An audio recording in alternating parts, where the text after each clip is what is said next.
Pujilah Tuhan, hai seluruh jemaat yang dikasihi Tuhan. Pujilah Dia karena Dia telah bangkit mengalahkan maut dan iblis. Kini Dia ada bersama kita, menganugerahkan kuasa kebangkitannya itu kepada kita. Terpujilah Engkau, ya Yesus, yang telah bangkit dan penuh kuasa. Kasihanilah kami dan kuatkanlah kami. Bersorak-sorailah, hai jemaat Tuhan. Kumandangkanlah seruan imanmu atas kemenangan Tuhan Yesus Kristus, agar dunia mengenal dan percaya bahwa Yesuslah Juru Selamat dunia. Bersama seluruh orang percaya, marilah kita bersukacita. Kita nyanyikan Kristus bangkit, soraklah.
Di dalam nama Allah Bapa dan nama anaknya Tuhan Yesus Kristus dan nama Roh Kudus yang menciptakan langit dan bumi.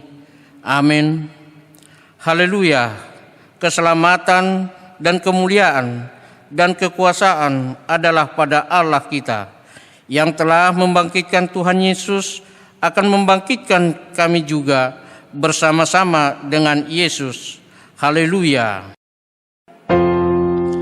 Haleluya, haleluya,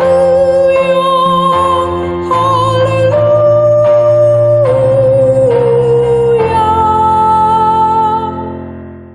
Marilah kita berdoa. Ya Allah Bapa, berikanlah Roh Kudus ke dalam hati kami, agar kami terhibur karena kebangkitan anak-Mu Yesus Kristus Tuhan kami, supaya iman kami semakin kuat dan penuh pengharapan yang hidup, agar kami selalu mengingat bahwa kami bangkit dari kematian seperti Tuhan Yesus Kristus Tuhan kami. Amin.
Hukum Taurat Tuhan pada hari Minggu ini tertulis dalam 1 Korintus pasal 16 ayat 13. Berjaga-jagalah, berdirilah dengan teguh dalam iman, bersikaplah sebagai laki-laki dan tetap kuat. Demikian hukum Taurat Tuhan. Marilah kita meminta kekuatan dari Tuhan, melakukan yang sesuai dengan hukum-Nya. Ya Tuhan Allah, kuatkanlah kami melakukan yang sesuai dengan hukum-Mu. Amin.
Marilah kita mengaku dosa di hadapan Tuhan.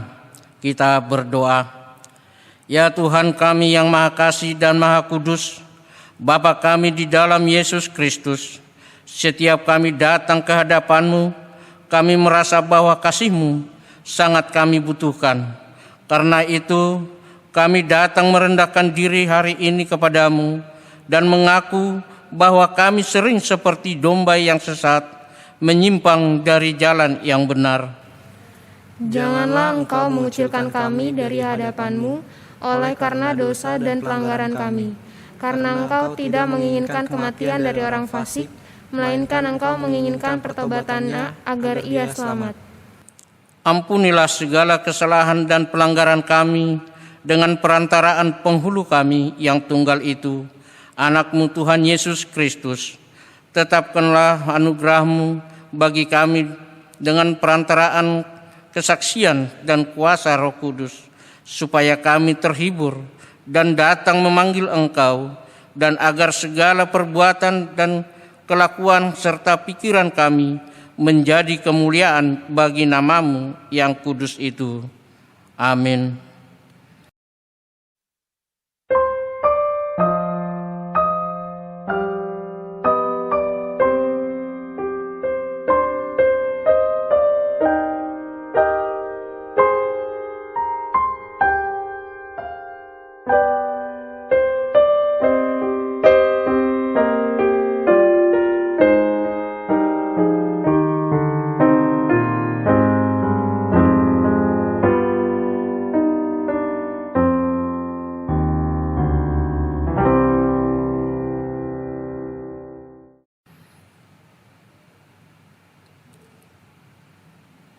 Janji Tuhan tentang pengampunan dosa kita.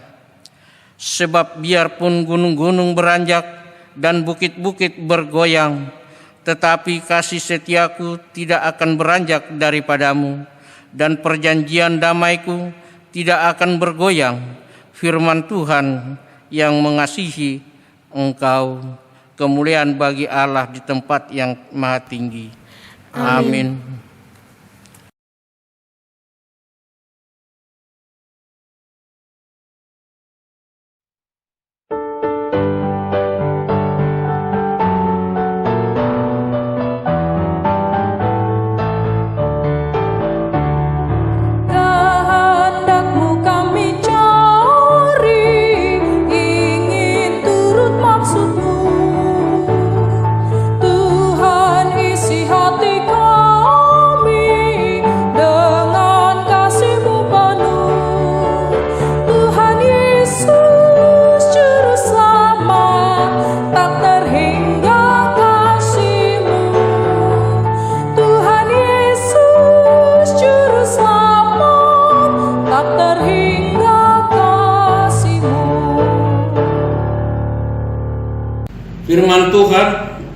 ditetapkan pada perayaan Paskah kedua ini tertulis dalam Epistel 1 Petrus pasal 1 ayat 3 sampai 12, supaya kita baca secara responsoria.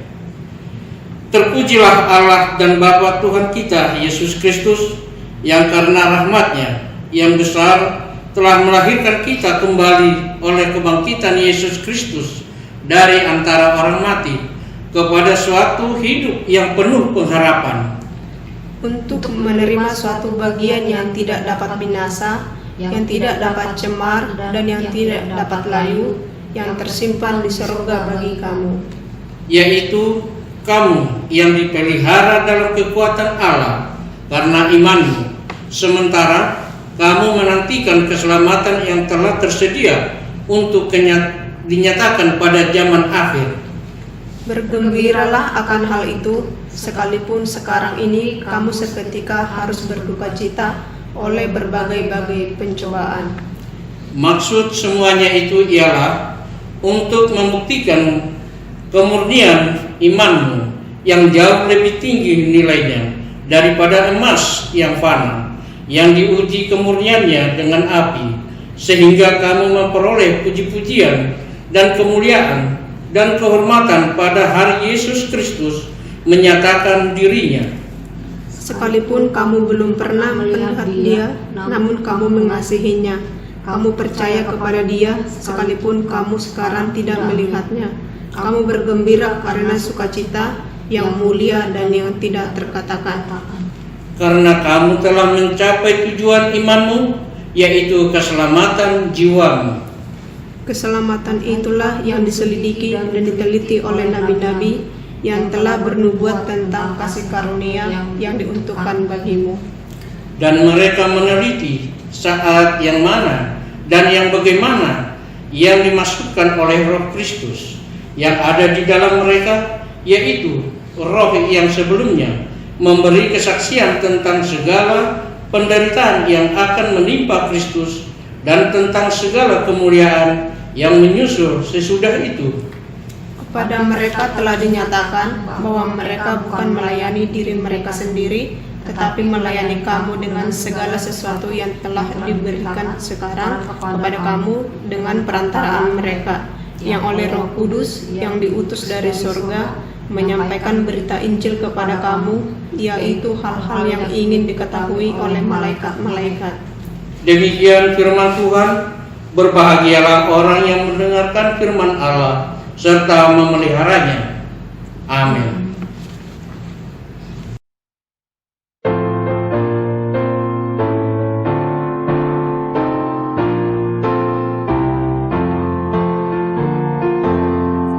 Terpuji Engkau, Allah Maha Besar, karena Yesus telah bangkit dan hidup kekal. Haleluya, puji Tuhan. Haleluya, amin. Jiwa kami Kau jadikan segar abadi. Marilah kita bersama-sama mengaku iman kepercayaan kita sebagaimana teman-teman seiman di seluruh dunia. Kita bersama-sama mengucapkannya. Aku percaya kepada Allah, Bapa yang Maha Kuasa, Khalik langit dan bumi. Aku percaya kepada Yesus Kristus, Anaknya yang tunggal Tuhan kita, yang dikandung daripada Roh Kudus, lahir dari anak darah Maria, yang menderita sengsara di bawah pemerintahan Pontius Pilatus, disalibkan, mati dan dikuburkan, yang turun ke dalam kerajaan maut, pada hari yang ketiga bangkit pula dari antara orang mati, naik ke surga, duduk di sebelah kanan Allah Bapa yang Maha Kuasa. Dari sana akan datang kelak untuk menghakimi orang yang hidup dan yang mati. Aku percaya kepada Roh Kudus dan adanya satu gereja yang kudus, persekutuan orang kudus, pengampunan dosa, kebangkitan daging, dan hidup yang kekal. Amin.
Kita berdoa.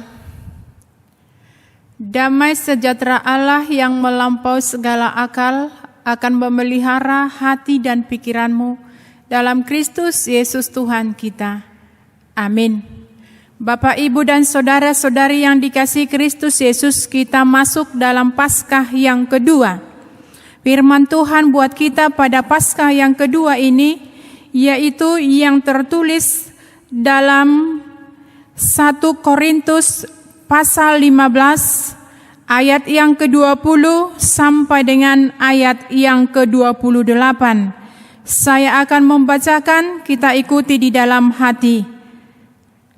Tetapi yang benar ialah bahwa Kristus telah dibangkitkan dari antara orang mati sebagai yang sulung dari orang-orang yang telah meninggal. Sebab sama seperti maut datang karena satu orang manusia, demikian juga kebangkitan orang mati datang karena satu orang manusia. Karena sama seperti semua orang mati dalam persekutuan dengan Adam, demikian pula semua orang akan dihidupkan kembali dalam persekutuan dengan Kristus. Tetapi tiap-tiap orang menurut urutannya. Kristus sebagai buah sulung. Sesudah itu mereka yang menjadi miliknya pada waktu kedatangannya. Kemudian tiba kesudahannya, yaitu bila mana ia menyerahkan kerajaan kepada Allah Bapa. Sesudah ia membinasakan segala pemerintahan, kekuasaan, dan kekuatan. Karena ia harus memegang pemerintahan sebagai raja sampai Allah meletakkan semua musuhnya di bawah kakinya. Musuh yang terakhir yang dibinasakan ialah maut. Sebab segala sesuatu telah ditaklukkannya di bawah kakinya.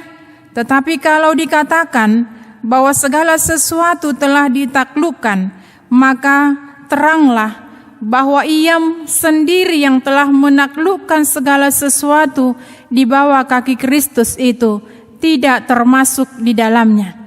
Tetapi kalau segala sesuatu telah ditaklukkan di bawah Kristus, maka ia sendiri sebagai anak akan menaklukkan dirinya di bawah Dia yang telah menaklukkannya segala sesuatu di bawahnya, supaya Allah menjadi semua di dalam semua.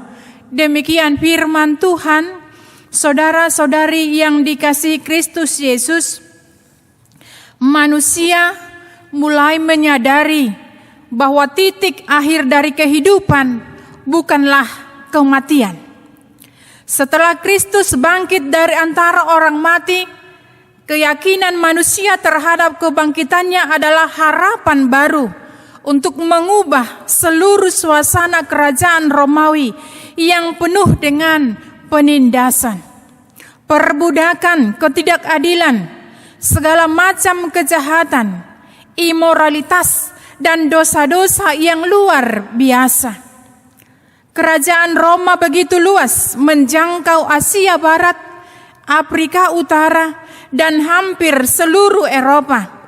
Namun, di dalam kerajaan yang paling besar, yang paling berkuasa dalam sepanjang sejarah di dunia barat ini, kita menemukan hidup manusia yang penuh dengan keluhan dan tidak mempunyai pengharapan. Kecuali mereka yang memiliki kedudukan tinggi dan kuasa yang besar di dalam kerajaan tersebut. Sebagian besar manusia saat itu hidup sebagai budak yang diperjualbelikan, tidak mempunyai kemerdekaan yang selayaknya dia miliki, nikmati oleh manusia pada umumnya. Tetapi kita lihat kedatangan Yesus ke dunia merubah seluruh situasi, bahkan seluruh nasib umat manusia. Saudara yang dikasihi Kristus Yesus, orang yang sudah menerima Yesus, hidupnya berubah. Mereka mempunyai pengharapan. Meskipun hidup sebagai budak, tetapi mereka suka bersuka cita karena mereka tahu Yesus hidup di dalam hati mereka. Mereka pun tahu bahwa mereka menyembah Dia yang hidup, bukan yang mati. Bila dibandingkan dengan semua dewa-dewa yang disembah oleh orang Yunani dan orang Romawi, memang sangat berbeda. Karena mereka terpengaruh oleh orang Kristen yang menerima Yesus, yang beribadah kepada satu-satunya Allah. Pengaruh terbesar dalam sejarah adalah pengaruh dari Yesus yang datang ke dunia. Dan pengaruh yang ditimbulkan dari mereka yang betul-betul mengenal Yesus yang bangkit adalah mereka telah merubah dunia. Banyak orang di dalam kerajaan Romawi yang menjadi Kristen, tetapi tidak secara terang-terangan menyatakan diri sebagai orang Kristen. Mereka berkumpul di katakombe, yaitu ruangan makam di bawah kota Roma. Ada orang mengatakan kalau katakombe itu digabungkan, maka kira-kira akan menjadi 1.700 meter panjangnya. Artinya ada ratusan ribu atau bahkan jutaan orang menjadi Kristen. Banyak orang masuk ke sana dan mereka menerima Injil.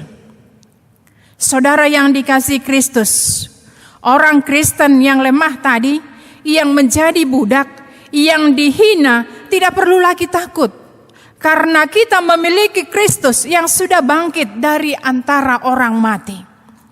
Kalau kita baca kitab suci dan kita dengarkan di sana dikatakan bahwa manusia pertama yaitu Adam, dia membawa kematian ke dalam dunia. Tetapi Adam yang kedua, yaitu Adam yang terakhir, Kristus, membawa hidup ke dalam dunia. Adam yang pertama dicipta, tetapi Adam yang kedua mencipta. Adam yang pertama tidak taat, tetapi Adam yang kedua kita lihat taat. Adam yang pertama itu berdosa, tetapi Adam yang kedua menolak dosa. Adam yang pertama melanggar Tuhan, Adam yang kedua membawa manusia kembali kepada Tuhan. Adam yang pertama mati di dalam dosanya, tetapi Adam yang kedua membawa manusia keluar dari kematian dan dosa, memberikan hidup yang baru. Bapak Ibu, itu sebabnya Adam yang pertama menjadi manusia yang hidup. Adam yang kedua menjadi roh yang menghidupkan manusia. Dialah yang disebut buah sulung kebangkitan. Mungkin saudara bertanya-tanya, bagaimana keadaan tubuh Kristus yang bangkit? Apakah artinya kita yang mengikuti dia akan menjadi seperti dia? Seperti tadi pembacaan kita di dalam 1 Korintus 15 ayat 20 sampai 28 mengajarkan kepada kita bahwa Yesus Kristus adalah buah sulung dari kebangkitan. Jadi tubuh kebangkitan mempunyai, kalau kita lihat dari pembacaan kita, ada 5 ciri. Yang pertama, tubuh kita yang sekarang adalah tubuh jasmania yang dicipta oleh Tuhan dari tanah liat. Tapi tubuh kebangkitan adalah tubuh rohani. Di dalam tubuh tersebut, kemuliaan dan kuasa Tuhan akan merubah kita pada waktu kita bangkit dari kematian. Kita akan memiliki tubuh kebangkitan seperti tubuh kebangkitan Kristus. Dia adalah buah sulung kebangkitan. Kebangkitan yang pertama yang berbeda dengan kebangkitan yang lain.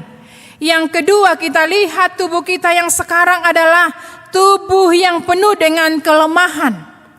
Tapi tubuh kebangkitan adalah tubuh yang kuat, perkasa. Tubuh kita ini masih bisa mengalami sakit penyakit, bisa merasakan letih, karena tubuh jasmani ini terbentuk dari tulang, urat, daging, kulit yang mempunyai kemungkinan terserang oleh virus, bakteri yang mengakibatkan sakit. Tubuh kita adalah tubuh yang lemah, tetapi pada kebangkitan nanti kita akan diberi tubuh yang kuat, tubuh yang perkasa. Yang ketiga kita lihat di sini cirinya, yaitu tubuh kita yang sekarang adalah tubuh yang bisa rusak, yang panah. Tapi tubuh kebangkitan adalah tubuh yang kekal. Kerusakan tubuh memang sangat menakutkan. Ketika kita lihat seseorang yang tadinya begitu cantik, begitu lincah, tidak lama setelah dia menikah, ia menderita sakit dan akhirnya meninggal dunia. Ketika kita melayat dia, pasti kita lihat bahwa wajahnya yang cantik akan berubah. Wajahnya yang sudah hitam dan seluruh tubuhnya sudah mulai rusak. Siapakah kita? Kita adalah manusia yang mempunyai tubuh panah, tetapi Allah berjanji akan memberikan tubuh kekal. Sifat ilahi Allah yang diberikan pada kita. Yang keempat, tubuh kita yang sekarang adalah tubuh yang hina. Tapi tubuh kebangkitan adalah tubuh yang mulia. Sebenarnya manusia mempunyai tubuh yang tercantik di antara semua makhluk. Tetapi tubuh ini perlu menggunakan busana dan perlu ditutupi. Mengapa? Karena dalam tubuh ini sudah ada dosa. Busana adalah bukti dari adanya dosa asal. Karena itulah tubuh membuat kita merasa malu. Mengapa? Kemuliaan yang tadinya membungkus tubuhnya sekarang sudah hilang. Tetapi waktu kebangkitan nanti, kemuliaan akan kembali menutupi kita. Kita mempunyai tubuh mulia seperti tubuh kebangkitan Kristus. Yang kelima kita lihat, yaitu tubuh yang sekarang adalah tubuh yang sementara. Tapi tubuh kebangkitan adalah tubuh yang kekal, yang tidak berubah untuk selama-lamanya. Kelak ketika kita nanti di surga, kita akan mengingat setiap orang mengenali Dia. Tuhan telah mengabadikan keadaan yang paling mulia, paling cantik dalam masa hidupnya untuk selama-lamanya. Saudara yang dikasihi Kristus Yesus, Yesus bangkit menjadi buah sulung kebangkitan. Apa yang dimaksudkan dengan buah sulung? Buah sulung adalah sampel, teladan, contoh. Allah adalah setia dan jujur sebagaimana kebangkitan Kristus. Kita juga akan dibangkitkan sebagaimana Kristus memiliki tubuh yang mulia. Kita juga akan memiliki tubuh yang mulia. Sebagaimana Kristus memiliki tubuh yang tidak rusak, kita juga akan memiliki tubuh yang tidak rusak. Sebagaimana Yesus memiliki tubuh sorgawi, kita juga akan mendapatkan tubuh sorgawi. Sebagaimana tubuh Yesus yang kekal, yang tidak berubah lagi, kita pun demikian. Saudara yang dikasihi Kristus Yesus, kita akan mendapatkan tubuh yang mulia. Tidak ada sakit penyakit, tapi kita perlu berkata kepada Tuhan, semasa kita masih di dunia, di dalam tubuh kita yang sakit, di dalam tubuh kita yang lemah, yang duniawi, yang jasmani, yang terbatas, yang mempunyai banyak kesulitan, hidup di dunia ini, bahkan untuk satu hari saja, sudah merupakan suatu kehormatan yang besar. Bila Anda ingin melayani Tuhan, jangan tunggu sampai mati. Karena saat itu, kalaupun saudara ingin ikut melayani, Anda sudah tidak bisa lagi. Karena itu ketika Tuhan memberikan kesempatan, ketika Tuhan memberikan waktu, pakailah waktu ini, waktu yang diberikan Tuhan kepada kita, untuk melakukan kebaikan. Saudara, melalui Paskah yang kedua ini, kita diingatkan kembali supaya kita benar-benar mensyukuri apa yang Tuhan berikan kepada kita melalui kebangkitannya. Marilah kita sama-sama untuk melayani Tuhan di dalam kehidupan kita. Akhir kata kami katakan, selamat Paskah, Tuhan Yesus memberkati. Amin. Kita berdoa. Ya Allah, Tuhan kami yang mengasihi kehidupan kami, terima kasih atas berkat kasih-Mu dalam kehidupan kami. Kami bersyukur atas segala karunia yang Kau berikan kepada kami. Dan kami berterima kasih dan memuji Engkau, karena Engkau lahirkan kembali ke dalam pengharapan yang hidup, dengan kebangkitan anak-Mu Yesus Kristus dari antara orang mati.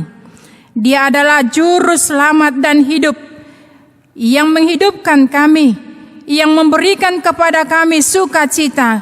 Karena itu Bapa di dalam sorga, yakinkan kami dan tumbuhkan pengharapan kami, supaya kami benar-benar mengandalkan Engkau dalam hidup kami. Tuntun kami Tuhan selama kami di dunia ini, supaya kami melayani Engkau melalui berbuat baik kepada setiap orang. Ampuni kami dari segala dosa kami. Hanya di dalam nama Yesus kami berdoa. Amin.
Marilah kita berdoa untuk menyerahkan persembahan kita kepada Tuhan. Ya Allah, Bapa kami yang di sorga, kami mengaku bahwa Tuhan adalah sumber dari segala karunia yang melimpah dalam kehidupan kami masing-masing. Sebagian daripada karunia itu, kami serahkan kembali sebagai persembahan kepada Tuhan. Terimalah dan berkatilah persembahan umat-Mu ini, agar dapat kami pergunakan untuk pekerjaan dan pelayanan kerajaan Tuhan di dunia ini. Bukalah hati kami untuk mengenal betapa banyak berkat dan karunia yang kami peroleh dari Tuhan, supaya kami senantiasa bersyukur kepadamu. Di dalam nama Yesus Kristus Tuhan kami. Amin.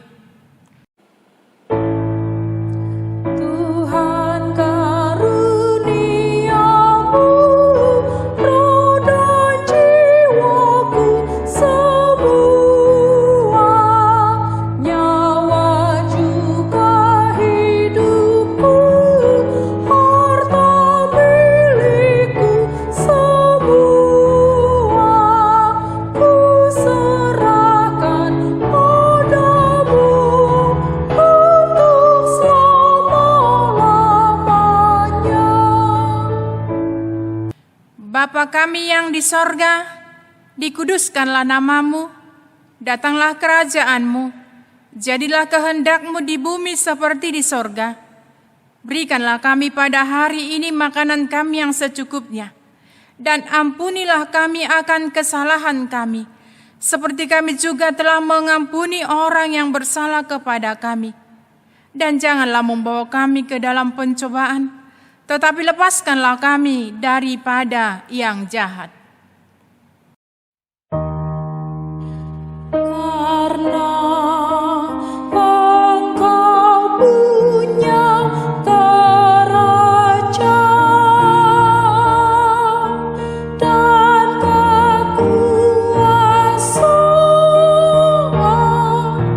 dan kemuliaan sampai selama-lamanya.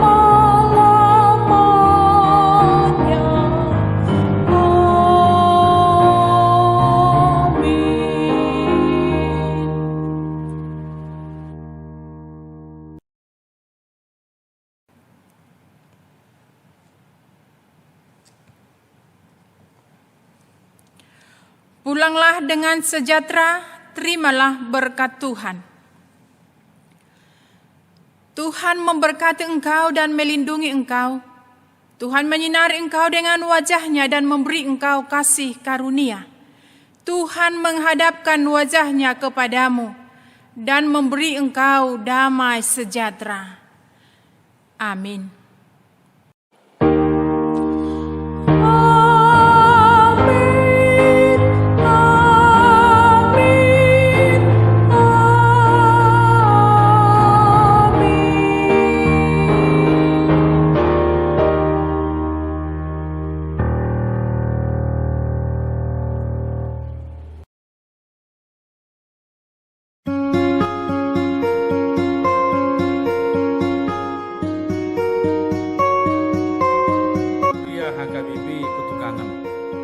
Sonjong-jong dohami perhalado HKBP Butukangan lepas hamu tabi dihamu di bagas seras roha. Selamat Paskama dihamu nunga hehebe Tuhani. Haleluya.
Selamat Paskah untuk kita semua. Tuhan Yesus memberkati. Amin. Kami keluarga R. Sinaga mengucapkan selamat Paskah. Semoga Tuhan memberkati kita semua. Amin. Kami keluarga Sintua RC Tonga Musmanjunta mengucapkan selamat Paskah. Kristus telah bangkit dan kita telah menang. Tetap semangat, tetap semangat. Tuhan Yesus memberkati. Kami keluarga R. Kuning Tansil Posistorus mengucapkan selamat Paskah. Tuhan Yesus memberkati. Ku menang bersama Yesus Tuhan. Ku menang di dalam peperangan. Ku menang atas segala setan. Haleluya, haleluya. menang. Haleluya, Dia bangkit. Haleluya, Dia hidup. Haleluya, Dia naik. Roh Kudus turun. Saya Latus Panjaitan, saya Sobat Panjaitan, Mengucapkan selamat Paskah. Haleluya, Tuhan Yesus telah bangkit. Selamat Hari Paskah, Tuhan Yesus memberkati. Amin.